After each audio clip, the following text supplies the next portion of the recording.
ku menemukan dirimu. 072. Mas coba lihat deh, Gisel pernah mengirimkan aku pesan. Coba Mas baca pesan yang dikirimkan oleh Gisel padaku, ujar Cika. Pesan. Kenapa Gisel bisa tahu nomor kamu? Tanya Fahri. Cika menggeleng, bukan lewat nomor. Tapi lewat pesan Instagram. Coba saja lihat masih ada kok pesannya, sahut Cika. Fahri pun mencari pesan yang dikirimkan oleh Gisel pada Cika. Fahri terus saja men-scroll fitur pesan pada akun Instagram milik istrinya itu. Setelah menemukannya, Fahri gegas membaca isi pesan itu. Seketika matanya membulat sempurna ketika ia membaca isi pesan yang membuat darahnya mendidih. Kurang ajar. Beraninya sekali dia mengataimu wanita murahan dan pelakor. Geram Fahri. Aku harus memberikan pelajaran padanya. Sambung Fahri dengan wajah yang memerah padam. Lihatlah Mas, kelakuan Gisel. Kok bisa-bisanya kamu suka sama dia, ujar Cika. Fahri menatap wajah sang istri, Mas gak suka sama dia ya enak saja. Ketusnya. Bukannya Mas dulu menyukai dia, sahut Cika. Iya itu dulu, sayang. Bukan sekarang. Sekarang Mas hanya suka, sayang, dan cinta sama kamu, ujar Fahri. Yang ada sekarang Mas jijik, apalagi dia sudah berani mengatai istriku yang cantik ini pelakor, sambung Fahri. Cika tersenyum senang, ada bagusnya dia memperlihatkan pesan dari Gisel pada Fahri. Fahri jadi tahu bagaimana busuknya Gisel. Semoga saja kedepannya rumah tanggaku gak ada drama apapun lagi ya Allah. Walaupun ada, semoga saja aku dan Mas Fahri bisa melaluinya, batin Cika. Cika merebahkan tubuhnya kembali di atas kasur, begitupun dengan Fahri ia ikut merebahkan kembali tubuhnya di atas kasur. Sini hadap Mas, titah Fahri. Mau tak mau Cika pasrah saat malam-malam harus menerima tugas baru dari suaminya. Tidurlah Mas, bukannya kamu lagi sakit, ujar Cika. Fahri mengangguk, iya, ini Mas mau tidur, ujarnya seraya memejamkan mata. Kayak pada keesokan pagi harinya. Seperti biasa, Fahri selalu mual dan muntah, ia sudah beberapa kali balikan keluar masuk kamar mandi. Cika yang melihat suaminya itu merasa kasihan. Sayang, jangan jauh-jauh, aku gak mau jauhan sama kamu, rengek Fahri. Cika yang hendak melangkahkan kakinya keluar, seketika ia mengurungkan niatnya saat melihat sang suami yang sedang merengek padanya. Cika kembali melangkahkan kakinya masuk ke dalam kamar, ia berjalan ke arah Fahri. Aku mau ngambil makan untuk kamu, Mas. Kamu harus makan dulu, agar badan kamu terasa lebih enak, ujar Cika. Fahri menggelengkan kepalanya cepat, no. Gak. Kamu gak boleh pergi, kamu harus peluk aku, rengek Fahri lagi. Cika menghela nafasnya panjang, hufet. Ya sudah sini, aku peluk, sahut Cika seraya merentangkan tangannya. Fahri langsung saja masuk ke dalam pelukan Cika, ia memeluk tubuh Cika dengan sangat erat. Namun, saat Fahri tengah memeluk tubuh Cika, tiba-tiba ia merasakan mual yang hebat. Huk! Tumpahlah seluruh isi perut Fahri pada baju Cika. Astagfirullah, Mas, pekik Cika ketika bajunya terkena muntahan Fahri. Sayang, maaf.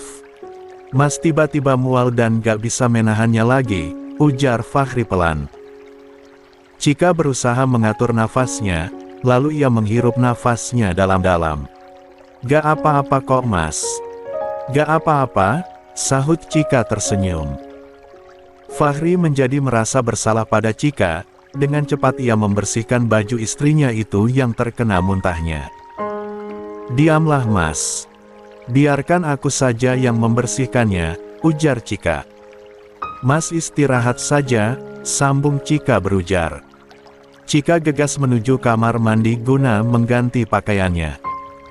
Fahri hanya bisa duduk di tepi ranjang, dengan wajah yang tertunduk lesu. Tok, tok, tok. Pintu kamar Fahri diketuk dari luar oleh seseorang. Fahri, ini Mami, teriak Bu Linda dari luar pintu. Kamar Fahri. Masuk saja Mi, gak dikunci, balas Fahri berteriak juga. Pintu kamar Fahri terbuka dari luar. Datanglah Bu Linda dari balik pintu. Makanlah dulu, ini Mami buatkan sup bening untukmu. Bu Linda menyimpan semangkuk sup dan juga sepiring nasi di atas meja yang berada di dalam kamar Fahri. Bu Linda mengerahkan penglihatannya di seluruh penjuru kamar Fahri untuk mencari keberadaan Cika. Fahri, mana Cika? Tanya Bu Linda. Cika sedang di kamar mandi, sahutnya. Ceklek. Pintu kamar mandi terbuka dari dalam oleh Cika. Datanglah Cika dari balik pintu kamar mandi. Sayang, kamu mau sarapan? Tanya Bu Linda. Cika menggelengkan kepalanya, enggak, Mi. Nanti saja, ujar Cika. Cika melihat ada semangkuk sup dan sepiring nasi di atas meja. Ia gegas mengambil sup dan nasi itu. Ini buat kamu kan, Mas? Ayo makan dulu, aku suapin ya. Kamu harus makan, Mami sudah capek-capek lo buatin ini untuk kamu, Mas, ujar Cika. Fahri menggelengkan kepalanya kecil, enggak sayang, Mas gak mau makan. Mas gak lapar, Mas mual kalau makan, ujar Fahri. Ya kalau gak mau makan gimana kamu bisa sembuhnya, Mas? Kesal Cika. Mas bisa sembuh, sayang. Asal kamu ada di sisi, Mas. Jangan pergi-pergi lagi, Mas pasti sembuh, sahut Fahri tersenyum. Kalau kamu pergi, Mas bisa sakit lagi. Sepertinya memang benar deh ada yang ngeguna-guna Mas, sambung Fahri. Cika mengernyitkan keningnya bingung, guna-guna, kenapa Mas bisa berpikiran yang buruk? Lagian zaman sekarang mana ada orang yang percaya dengan guna-guna, itu sangat mustahil, sahut Cika. Fahri berdecak kesal, cek. Mas memang diguna-guna, sayang. Buktinya sewaktu Mas diperiksa ke dokter, gak ditemukan penyakit apapun dalam tubuh Mas. Tapi, kenapa Mas sering mual dan muntah, coba? Bisa-bisanya kamu mengatakan janjin yang ada di dalam perutku ngeguna-guna kamu Asal kamu tahu, kamu seperti ini tuh gara-gara kecebong hasil karyamu yang ada di dalam perutku. Sentak Cika melotot tajam. Fahri dan Bu Linda membulatkan matanya sempurna. Ma maksud kamu apa, sayang? Janin. Kecebong. Kayak orang hamil saja, ada-ada saja kamu. Kekeh Fahri. Cika memutar malas bola matanya, ia mengambil tasnya, lalu ia mengeluarkan hasil tes pack miliknya di dalam tas itu. Lihatlah ini, aku memang hamil. Ayo cepat ambil, Mas I, ujar Cika seraya menyodorkan hasil tes packnya pada Fahri. Fahri dan Bu Linda dengan cepat melihat hasil tes pack milik Cika. Mata Fahri semakin membulat dan jantungnya berdetak cepat, sepersekian detik kemudian ia tersenyum lebar. YESS kecebong gue udah jadi. Tokcer juga adik kecil gue, teriak Fahri menggelegar. Pak Lazuardi yang sedang berada di lantai bawah dan tengah sarapan, ia dibuat terkejut dengan teriakan Fahri yang sangat menggelegar. Dengan cepat Pak Lazuardi beranjak dari duduknya, dan berlalu menuju lantai atas. Fahridra, panggil Pak Lazuardi ketika sudah berada di depan pintu kamar Fahri. Pak Lazuardi masuk begitu saja ke dalam kamar Fahri dengan wajah kesalnya. Fahridra, kenapa kamu teriak-teriak sudah seperti di hutan saja? Papi sedang makan sampai terkejut, sampai-sampai nasi yang ada di mulut Papi ikut terkejut. Ada apa? Apa kamu mendapatkan jackpot? Atau kamu mendapatkan tender perusahaan? Tanya Pak Lazuardi seraya berjalan mendekati Fahri. Papi, papi. Papi harus tahu, di dalam sini ada calon bayiku, anakmu hebat bukan? Sudah berhasil menanam benih di sini, Fahri yang tampan ini memang selalu bisa diandalkan.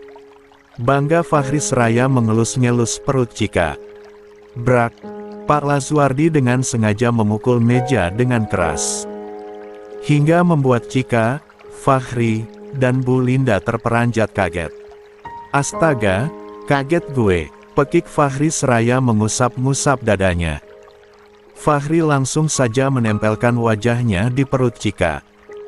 Cika yang melihat Fahri seperti itu dibuat bingung dengan tingkah suaminya. Mas, kenapa?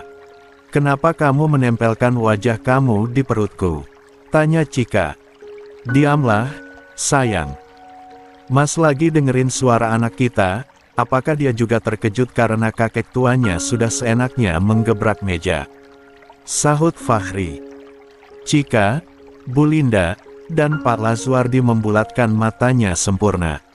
Astagfirullah mas. Ya gak akan kedengaran dong. Bayi kita masih kecil, mungkin usianya masih beberapa minggu, kamu gimana sih? Ujar Cika dengan nada ketus.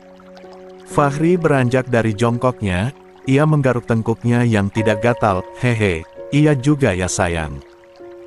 Maaf, mas lupa, kikuknya. Pak Lazuardi melotot tajam ke arah Fahri, dasar anak kurang ajar. Berani-beraninya kau mengataiku kakek tua.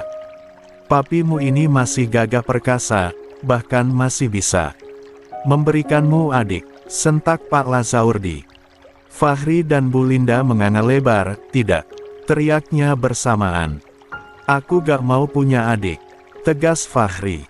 Iya, Mami juga gak mau punya anak lagi, timpal Bu Linda. Cika terkekeh geli ketika melihat tingkah suami dan kedua mertuanya itu. Pak Lazuardi tak menghiraukan ucapan anak dan istrinya itu. Ia menatap ke arah Cika. Cika, apa papi bilang, kalau kamu sedang hamil, kan? Gak salah ucapan papi ini waktu kemarin di rumah, ujar Pak Lazuardi. Cika mengangguk, iya, Pi. Papi benar. Cika yang penasaran dengan ucapan papi kemarin, langsung saja melakukan tes kehamilan, dan alhamdulillah hasilnya positif, sahut Cika. Bu Linda dan Fahri menatap cengok ke arah Pak Lazuardi dan Cika. Mereka tengah mencerna semua pembicaraan Cika dan Pak Lazuardi. Maksudnya apa, Pi? Kemarin di rumah. Astaga, Papi. Jadi, Papi sudah tahu di mana Cika tinggal. Pekik Fahri bertanya. Pak Lazuardi menolehkan kepalanya ke arah Fahri, lalu ia hanya menganggukkan kepalanya pelan seraya tersenyum lebar memamerkan deretan gigi-giginya yang tersusun rapi. Ark Papi. Jangan bilang kalau Papi yang menyembunyikan Cika dari Fahri, desis Fahri. Pak Lazuardi lagi-lagi menganggukkan kepalanya, Papi mau bilang tidak, tapi nyatanya memang Papi yang menyembunyikan Cika, hehe, sahut Pak Lazuardi cengengesan tanpa merasa bersalah. Ark dasar pria tua sangat menyebalkan sekali Anda. Di sini putramu sudah hampir gila karena mencari istrinya. Kesal Fahri. Pak Lazuardi menghela nafasnya kasar, hufet, Fahri. Papi baru menyembunyikan Cika saja, kamu sudah hampir gila. Gimana kalau Papi bawa Cika kabur ke luar negeri?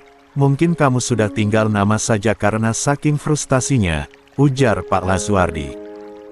Astagfirullah, Papi. Papi mendoakan Fahri meninggal. Tega sekali Papi ini, sahut Fahri. Makanya jadi pria itu jangan pelin-pelan. Harus tegas dong.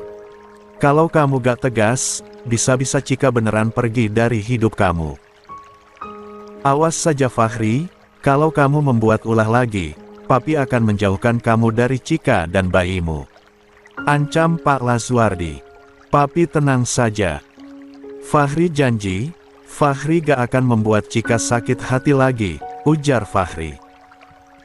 Pak Lazuardi hanya menganggukkan kepalanya guna menanggapi ucapan Fahri.